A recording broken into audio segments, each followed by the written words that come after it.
All right, Broncos country, get ready. It is day 3 recap. Did the Broncos hit or miss on day 3 in the NFL draft? Orange and blue today. Cecil, Lammey, Andrew Mason here. We're going to do a full recap of everything, probably on Monday, Mace, grading it, whatever. And then tonight, it's merely, let's talk about these picks on day 3, huh? Let's talk about it. Well, there's one I'm really excited about. Regular viewers and regular followers of me on social media know which pick I'm excited about. Yeah. I was actually at the store in Roxborough today after the draft and before this show, and one of our listeners was like, hey, Mace is going to love that punter. Everyone knows. Exactly. Oh my gosh! Probably no one in the Denver metropolitan area was more excited than me when they saw a punter, and not just a punter, my punter, my guy. Yes, the best punter in the draft, and the Broncos got him. We're here to talk about it all. P1 in R6. Okay. Yeah. So, but that's usually, you know what? That's usually when you get P1 is R6. So. Well, let's talk about it first to start things off, Mace. I mean, George Payton's got he's doing everything. Now, day 3 usually does. This is a George day, but more movement, more moving back. Yeah. And I'm like, sometimes I just want him to pick, man. You kind of knew it was coming, though, right? That they were going to move back. Like, the 2 picks today wasn't going to be enough for George, that he was going to want to get at least one more. Chris Thomason, our good friend from the Denver Gazette, and we were talking at one point, and I said, I'm going to make a prediction here that one of the compromises, maybe the détentes between George Payton and Sean Payton, because of course Sean's instinct is be bold, move up. And the Saints often didn't have many picks in the draft, partially because Sean liked to move up, partially because the Saints were dead last in compensatory choices during those 16 years when Sean Payton was there. So I said the compromise between the two is that, and I'll make this prediction, the Broncos will always make at least 7 picks. It will probably often be right on the nose, but George Payton will find a way to make sure they have 7 choices, at least 7 choices in every draft. Mm-hmm. Even if it's trades like this, turning a mid-6th rounder into a late 6th rounder and a 7th rounder. The groans in the media area when that trade came down, you could probably hear them all the way down in the Springs. Yeah, that's because it was like, oh man, this is again. We're doing this again. You knew it was coming. You absolutely knew it was coming, though. That's the thing. You knew that was going to happen. Mm-hmm. Aaron asks in the chat room, OKC said George is the best GM and that Sean needs to step back. This was definitely a George draft. So what you think? I think I was wrong. I wanted a little more Sean in this one, right? And George is among the best in the GMs. Howie's got my vote because I love Howie Roseman. And boy, does he love to trade. And I think the Eagles had a great draft. But yeah, maybe a little bit more Sean. I think we saw that on day 2. On day 3, these are George's picks. I would say day 1 was everybody. Yes. Yep. That was like it was just a genius pick. Genius. I think that was an organization pick. I think that was like all the way up to the top. I think like Greg Penner's like, yeah, this is the kind of young man we want in our building as a Denver Bronco. We want him representing us. Mm-hmm. Day 2 certainly felt like Sean Payton's guys. Right there to Savion Jones, moving up for Savion Jones, because also not only you talk about the way he very much loves the traits of Pat Bryant, making the Michael Thomas comp, loves the traits of R.J. Harvey, and the production as well. Loves the production of Pat Bryant, the clutch production particularly. You talked about that. Sean Payton talked about that. But with Pat Bryant and Savion Jones, the connections, right? Jim Leonard having worked at Illinois, you've got on the coaching staff, on the strength and nutrition staff, of course, with Bo Lowry, you've got connections to LSU. So you have people who know what kind of person and player Savion Jones is. You have a very prominent person on the coaching staff who, one of your assistant head coaches who knows what kind of person Pat Bryant is. So, and then it gets a little bit different on day 3, although based on the level of contact Darren Rizzi had with Jeremy Crawshaw, like Crawshaw talking about lunches, not just lunches with Darren Rizzi. I mean, you had My Dinner with Andre back in 1981, that famous film of two guys sitting down and having dinner, and the whole. It's actually movie, very interesting. It is. It's a film I love. It's fascinating. It is a fascinating movie. Mm-hmm. It was actually filmed almost entirely in my hometown, Richmond, Virginia, at the old Jefferson Hotel. You said Virginia. Yes, I did. It's been a minute. Yeah. It's one of my favorite films. It's two men talking over dinner. Mm-hmm. That's it. It's the whole conversation. That's the whole film. It's conversation. That's it. And it's, conversation that changes, Wallace Shawn's, view of the world, basically. So I when I was hearing that, I was joking, like, this is, we had my dinner with Andre. Now we have my lunches with Darren. Like I lunches with Rizzi. Yeah. Like I sort of want to peel back the layers of like, what was that? What were those conversations like? Because I think clearly that's a big reason why he's a Denver Bronco right now. Relationships do matter. Yes. In this business, getting the right kind of, who they feel the right kind of people are. Yeah, that it matters. is the relationship business. Before we get to the punter, and I will promise I will step back and I won't say much because I really don't have much to say other than I wouldn't have taken punter either way. I know. Hugh Robinson. And there were guys, like, I get what you were saying because I know there were guys I liked. There were guys that you liked. I mean, Brashard Smith was still on the board then. And now he's a chief. Oh, that has the potential. Stings the nostrils. That has the potential to be one of those that you and I are talking about in the way we reference Isaiah Pacheco. And more dangerous than Isaiah Pacheco. Yeah. Yeah, that sucks. I thought Brashard Smith would be a 3rd-round pick there in the 7th. It's craziness. But let's talk about Q Robinson quickly before we get to the punter. Yeah. Alabama edge couldn't get on the field with Nick Saban. Got on the field when Nick Saban was gone. Was a 4-star recruit, I believe, like the 8th best recruit of his recruiting class at Alabama. Big time, right? Big time. Huge. And then never really played up to his potential. So they get someone we saw at the Shrine Bowl, but they get someone that's like a core special teamer. Maybe there's something more there. I'm not sure that there is. Sometimes those guys that never reach their potential in college, they don't do it in the pros either. But just know he was highly recruited out of high school, highly thought of at Alabama, a lot of talent from Alabama. So that's why defensively he really didn't get on the field till Saban was gone. He's got size. He's got length. I mean, his wingspan is more like what you expect out of a tackle than an edge. Yes. It's interesting to say this about somebody who, as an edge, is going to be a project. But the fact that he is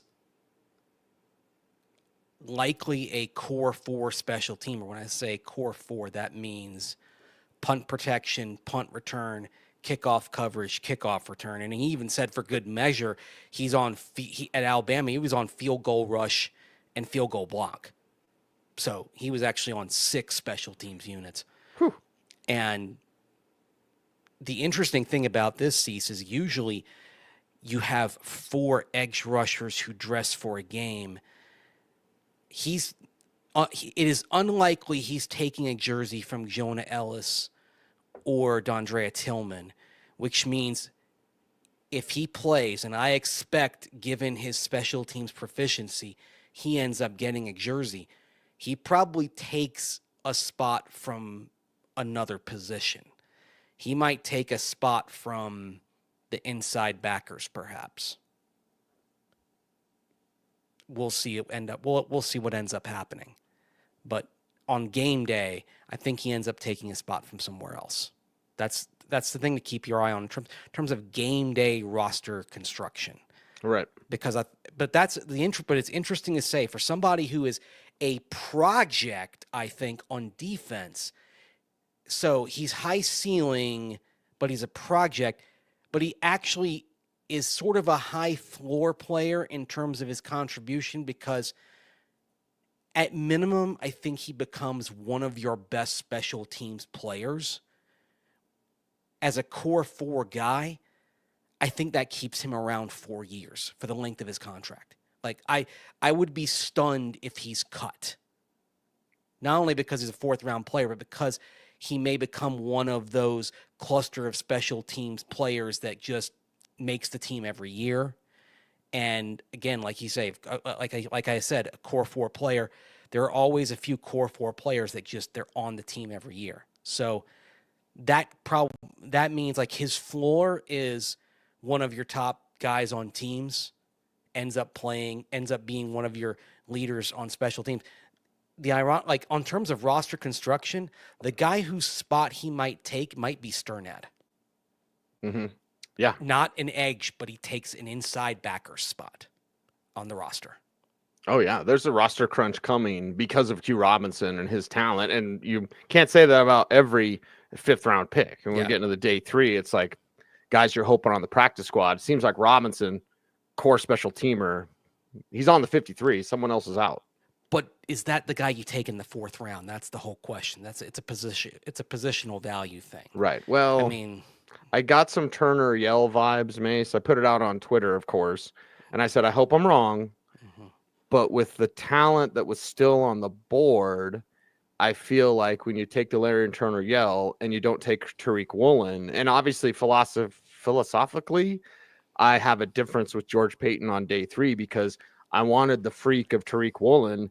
You and I saw him at the Senior Bowl. And it's like he doesn't know what he's doing, but he's 6'4" and he runs a 4.2 and then turned into, a really good corner. I know his game's fallen off a little bit, but his rookie season, it was like, what a phenom.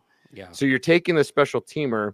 And for me, it was Aronde Gadsden. That's the pick that pissed me off. I was like, you okay, core special teamer, but you missed out on Aronde Gadsden, who goes to the Chargers there. Yeah, and when I'm thinking core special teamer, I'm thinking more that's a 6th-round guy than a 4th-round guy.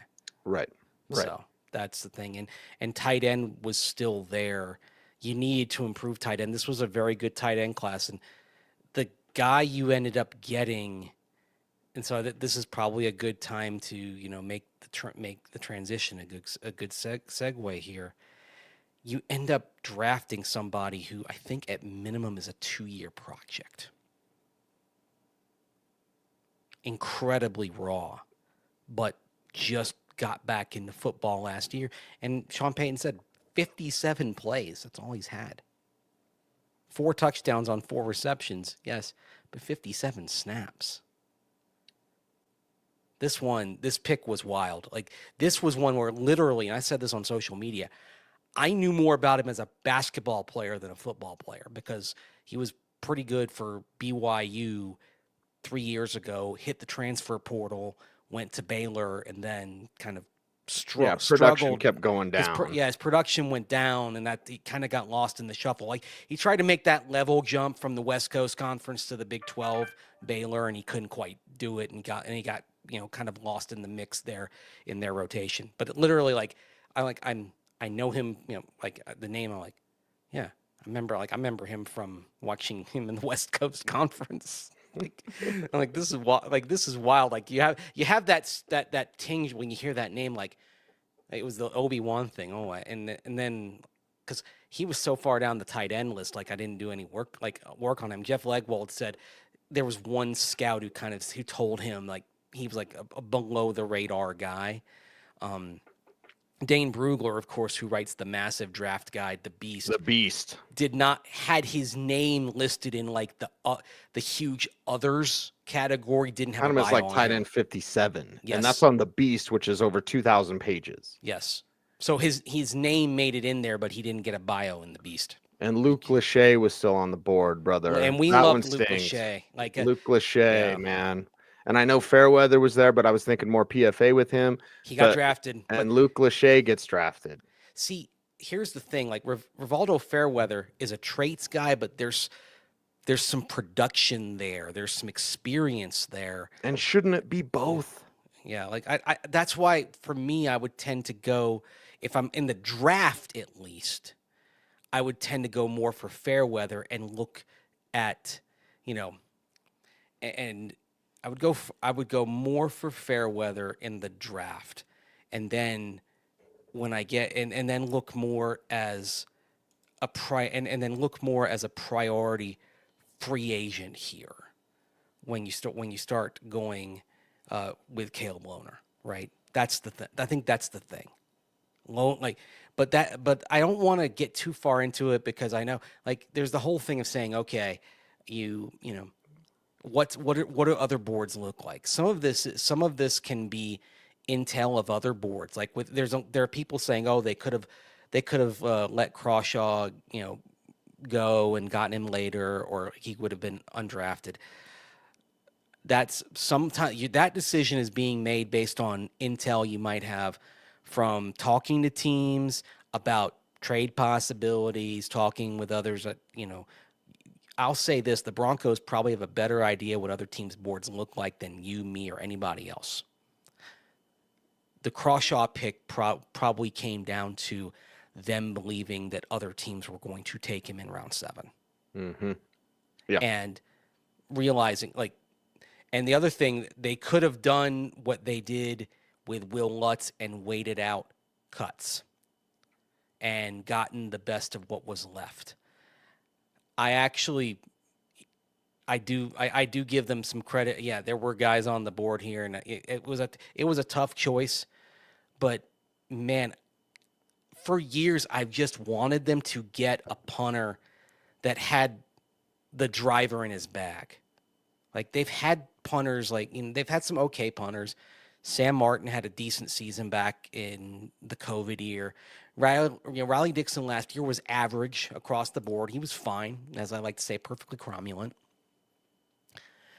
But they have not had the guy that when you go 3 and out at your 8-yard line and your punter's standing 7 yards deep in his end zone, and you just need him to flip the field, just rip it, just fire off a 65 or 70 yarder that you ought to be able to do at 5,280 feet. Just pull out the driver and kick that thing as long and as far as you possibly can. Kick it in a direction, but kick the ever-loving crap out of the football.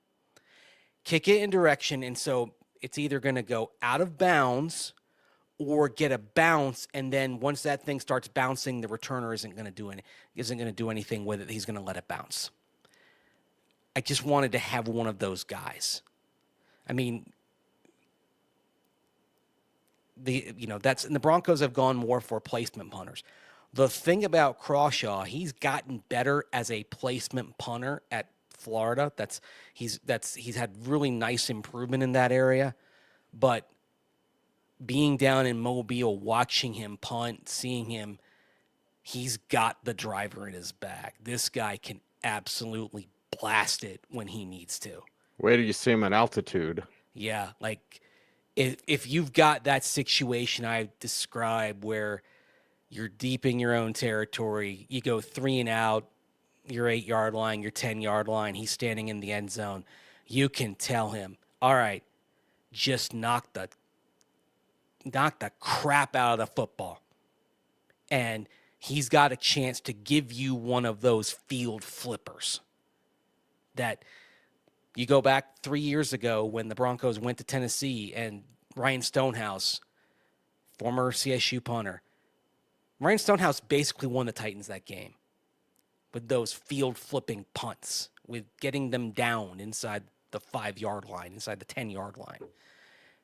Well, Jeremy Crawshaw has that kind of capability. And I think, to his credit, he's a better placement punter now than Ryan Stonehouse is 3 years into his career.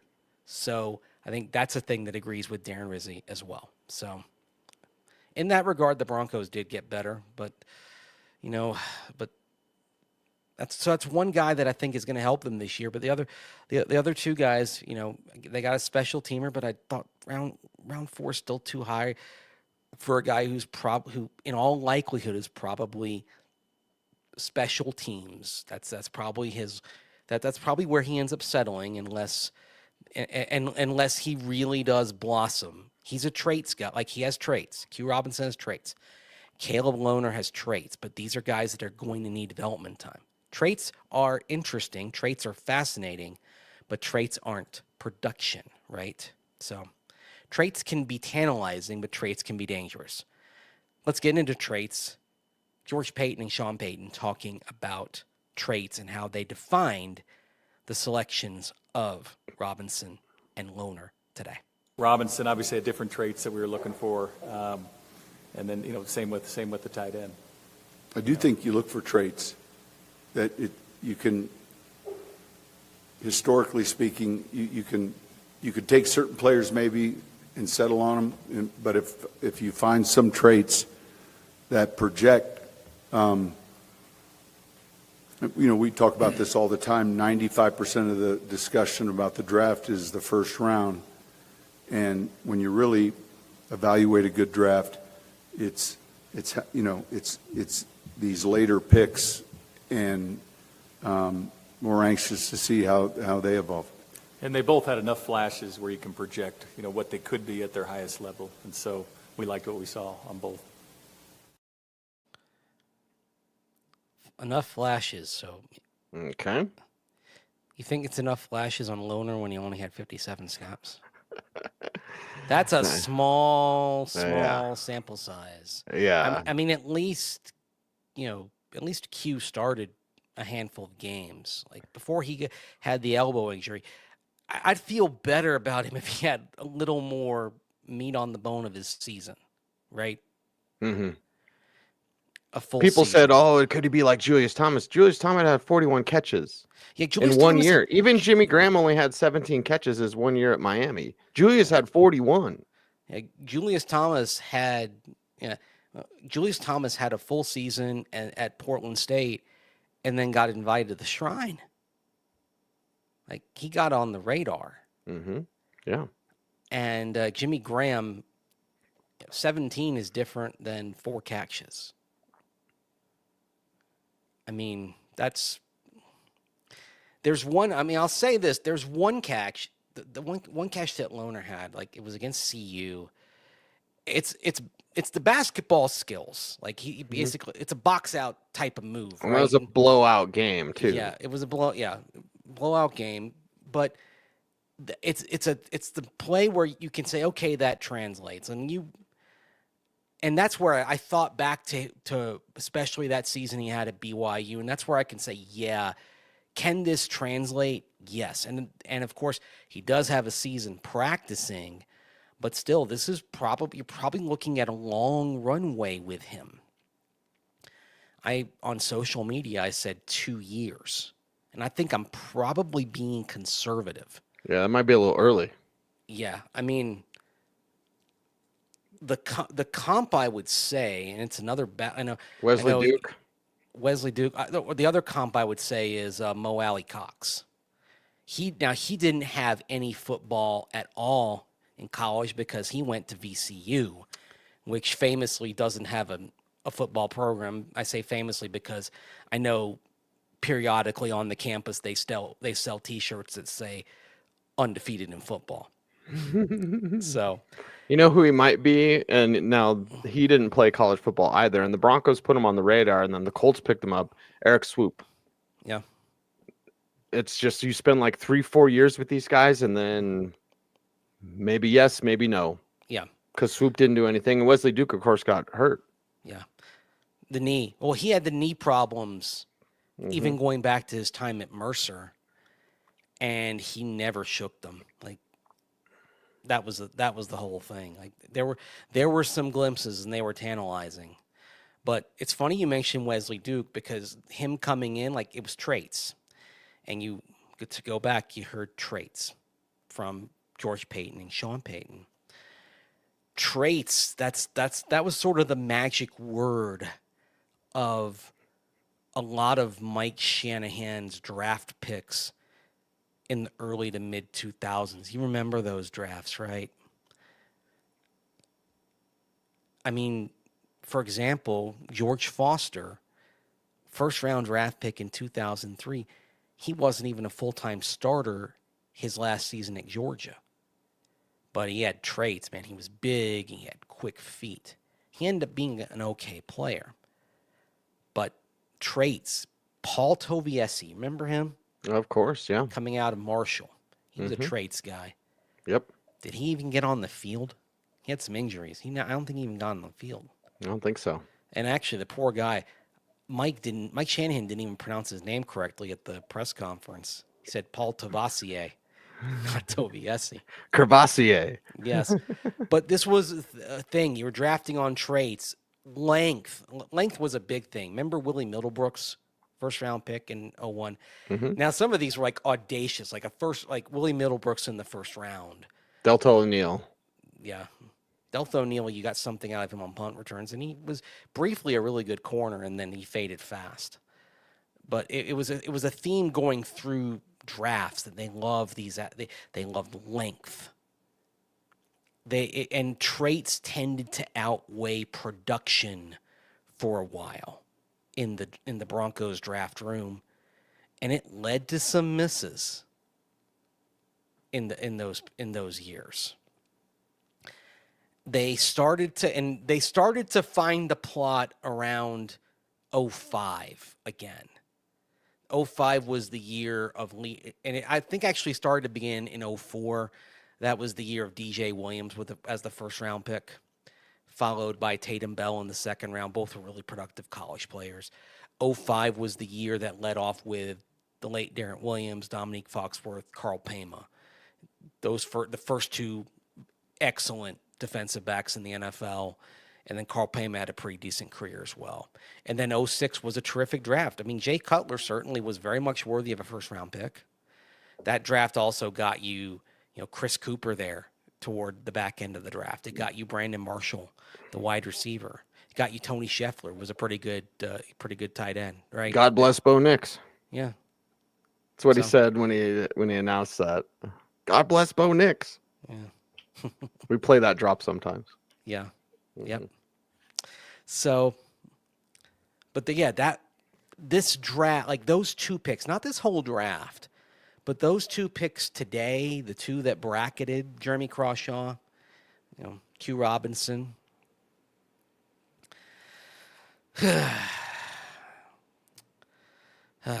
Q Robinson is definitely a traits guy, no doubt. Yeah. And do you take traits when you're comfortable who you are? Think about that with Shanahan. You just kind of I mean, did we get to, and maybe comfort's a bad thing, that's a whole other conversation. But did we get to the draft where it's not like I'm trying to climb, because when they had to take Nick Bonito, it was like the whole desperation of like, we need somebody. When they took Marvin Mims, they needed somebody. They had that because they don't have those picks. And now, and you have this comfort, you have this, we know who we are, we understand what we're looking for, and we're not, just trying to shoot for the stars, Casey Kasem. So we can take the shot here on somebody who, if they hit, it's a big hit. Like sometimes you can outsmart yourself with this pick, but boy, so Caleb Lohner, if he hits. I mean, if he hits, boy, you're the smartest guy in the room, right? Like, you found this basketball player who had four catches in college. I mean, all of a sudden, like, it's Antonio Gates 2.0. It's another Jimmy Graham. Like, you found that in the 7th round. Mm-hmm. Like, think about that. Like, if Caleb Lohner hits this tight end rich class, and you found a guy of equal production to some of those guys that are going to be there early in the draft, and you found that guy in the 7th round, you're the toast of the town. If Caleb Lohner works out, we're celebrating it, justifiably so. Mm-hmm. But Is it going to be a while before we know that? Yes. We're not going to be talking, but I will say this, the success or failure of Caleb Lohner, and if he, we'll know if he's a failure if he's not on this team. But if he's still on this team a year from now, we're not going to know if he's a success or failure. It's going to be an incomplete. We're not going to know at that point. Ideally, we're taking a progress report on Caleb Lohner a year from now. Ideally, Cease, I'm asking Sean Payton in May of 2026, how has the vision evolved for Caleb? Mm-hmm. And ideally, I'm asking the same question in 2027. I hope I am. I hope I'm asking him that question because I hope I'm still covering this team, and I hope he's still the coach, and I hope Caleb's still on this team because if he is, that means his development is continuing. It means he's made some progress. But we're not going to know. I mean, because I go, again, to go back to Mo Alley Cox, 2017, he was a practice squad guy, didn't play at all. 2018, 9 games, 1 start, 7 catches. 2019, his third year, 16 games, 2 starts, 8 receptions. 2020, his 4th year there in Indianapolis. 15 games, 6 starts, 31 catches. So at that point now you're starting to see he's becoming a regular in the rotation. I mean, and that's what he's become since then, and a nice regular rotational piece. It's actually interesting that he's become, after all these years, more of a blocker than a pass catcher. Right. But here he is. He just completed his 8th season with the Colts. So not a, okay, he didn't become a Pro Bowler, but certainly the Colts are happy with that investment, are they not? They had an undrafted guy, and it turned out they've gotten 7 seasons on the active roster, 8 seasons overall. He's played in 108 games for him. That's solid, right? So Yep. they're happy with that. So Caleb Lohner, 7th round pick. If his development takes a while, but if Caleb Lohner's career looks like that of Mo Alley Cox, it's a great pick. Oh, Even though he wouldn't be a star, if it looks like Mo Alley Cox, it's a great pick. That's what I'm hoping for. Oh, yeah. Yeah. I don't think it'll turn out that way, but I hope so. I'm going to be, it's on draft weekend, I choose optimism. I choose Luke Lachey. Either way. Mace, what a weekend, huh? We wrap up the show. We have scheduling conflicts, plus we've been working like dogs. So, time for some not work. I'm going to, just sit down and write. Because it was a busy day in Denver sports, a lot of my analyses are going up on Sunday. So yeah. We got another show coming up behind us here on our Denver Sports channel. So to cover the Avalanche with Will Peterson. So yes, a lot of stuff. How you feeling, buddy? I'm feeling okay. Are the Broncos a better team now than they were on Thursday? Yes. They are. Yeah. Because of Zadeh Barron. Their punter is better. Sorry, Matt Hawk, but yeah, Crawshaw improved the punting. RJ Harvey improved the backfield. They are, so yes, objectively the Broncos are a better team. But the Chiefs are better and the Chargers are better. Chargers too. are better. And the Raiders didn't have a bad draft. Better. The Raiders are a lot better. They didn't have a bad draft either after Genty. So yeah. Okay, so there you go. Everyone's better. The ball keeps bouncing. It's always fluid. Everything keeps moving. And you'll keep reaching for the stars. If all goes according to schedule, a couple of weeks we'll get to talk to these guys again at rookie minicamp. So, and we'll both be there, ideally. Good Lord willing, and the creek don't rise. That's right. He's Andrew Mason, everybody. Before we're out of here, help us out on YouTube. How can folks do that, Mace? Like, comment, share, subscribe, hit that notification bell, so that you never miss Vid. That's right. He's Andrew Mason at Mace Denver, at Cecil Lammey, OBT, BFD, you and me. Stay frosty.